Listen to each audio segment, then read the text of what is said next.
Okay? Wolf Story, Chapter 8. Michael and Stefan were lying on a blanket on the beach. Between them lay Michael's father. It was the boys' nap time, but, as usual, only Michael's father was asleep. The boys were lying with their eyes closed, listening to the noise of the ocean, a soft followed by a loud roar.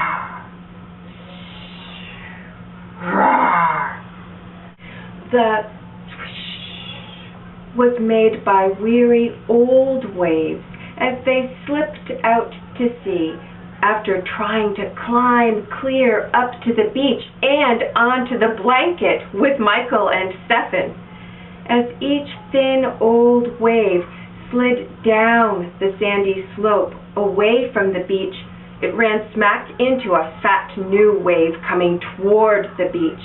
The fat new wave would trip over the thin old wave, trip and stumble and tumble and slop right on its face with an angry roar. Roar. Roar.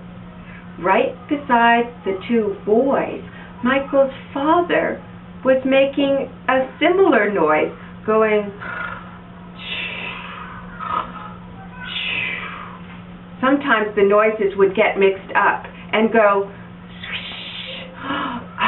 roar, or even roar. It would have put the boys to sleep if it had not been nap time. Michael opened his eyes. He yawned. He scratched his knee where a fly had been sitting. He rubbed one eye and rubbed his nose and yawned again. He yawned.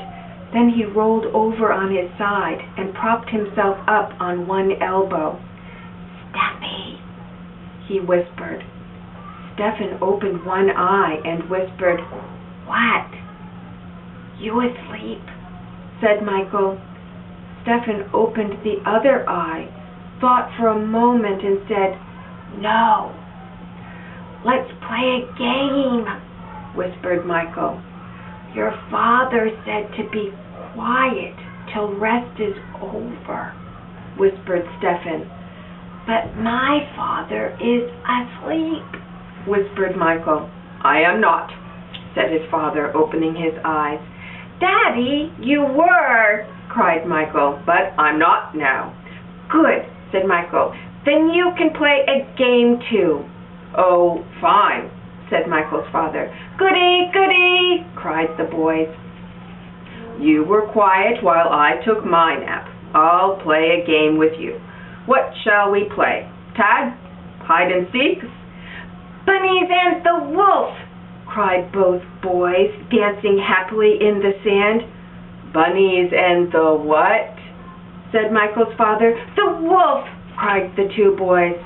Michael's father shut his eyes.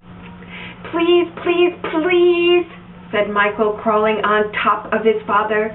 "The blanket will be your house, and you will try to capture the bunnies and put them in prison, and your house, and eat them. Only they get away. You leave the door unlocked a little."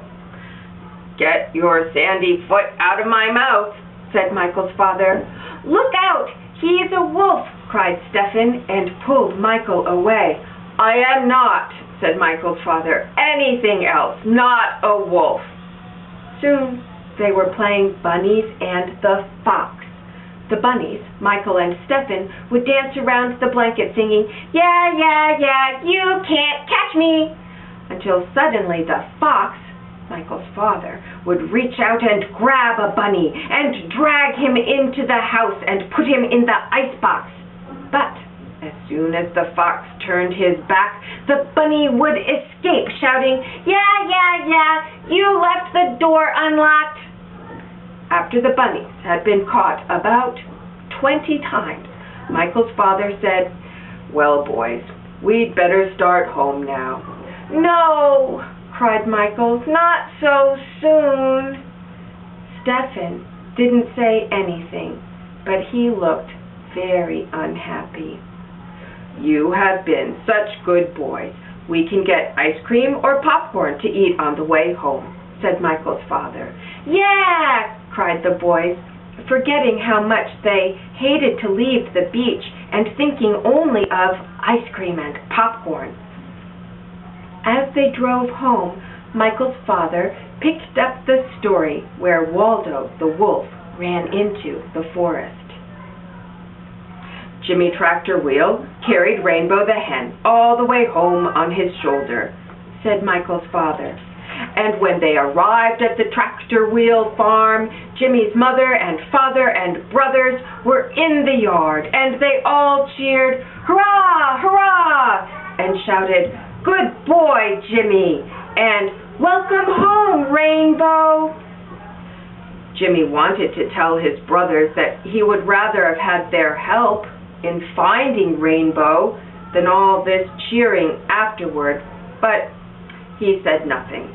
Jimmy loved his brothers, and when you love people, you do not go around finding fault with them, or at least you shouldn't. "We have filled up that hole the wolf dug under the fence," said the farmer, Jimmy's father, "so Rainbow will be safe in the chicken yard." "What did you fill it with?" asked Jimmy. "Dirt." "But if the wolf came again, he could dig a tunnel in the dirt, the same as he did before," said Jimmy. "That's true," said the farmer. "Yep, I never thought of that. What do you suggest, Jimmy?" "I suggest that we dig a deep trench underneath the fence, all the way around the chicken yard, and fill it with concrete," said Jimmy. "Then we will cover it with dirt, and if a wolf tries to dig his way under the fence, he will run into the concrete." "Say, that's a good idea," said the farmer. "No wolf can dig through a concrete wall." "Not only that," said Jimmy, "but if he tries, he will stub his toenails, and maybe he will yell, 'Ouch!' and we will hear him and come running out of the house and take care of Mr. Wolf." "Good idea," said the farmer. And all of Jimmy's brothers agreed that it was a good idea. But when it came to digging the trench that afternoon, they were all busy somewhere else, and Jimmy had to do it by himself. He didn't mind, though. He knew it would strengthen his shoulder muscles for swimming and canoe paddling. When the trench was dug, he lined it with boards and poured in concrete. Next day, when the concrete was very, very hard, Jimmy attached the bottom of the chicken yard fence to some hooks he had put in the concrete and covered the concrete with dirt. The chicken yard now looked exactly as it had looked when Waldo the wolf came the first time. But it was certainly not the same, and if Waldo tried to dig into the chicken yard again, oh brother, what a surprise he would get. Michael's father paused here to eat a handful of Michael's popcorn. He also ate one of the fruit drops that Stephen carried. Stephen had a slight cough and carried fruit drops to suck on when his throat began to tickle. The boys could hardly wait to hear what happened when Waldo came to the chicken yard again. Of course, they knew perfectly well he would come again. "Make it that he comes again that very night." "First, I'd better make it that we get some gasoline," said his father. He drove into a filling station, and the boys sat quietly eating popcorn while the filling station man put in gasoline, checked the oil, and washed the windshield. The end.